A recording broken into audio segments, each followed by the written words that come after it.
Hey guys, and welcome back to this channel. In this video I'll be showing you guys how you can essentially create a guideline for your videos on CapCut PC. So just go to library and select any color you want. You can choose the white one, the blue one, or whatever you want for the grid line. I'm just going to select the yellow one. I'm just going to rotate it. Actually, I'm just going to yeah, I'll rotate it, it's fine. And then I will go to mask and select the film strip, and we're just going to adjust it to make a line essentially.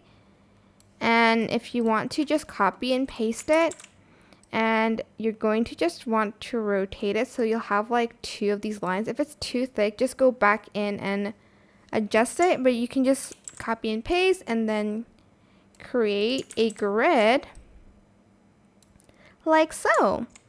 And that is it. Super simple. I hope this tutorial was helpful for you guys. Don't forget to like, comment, share.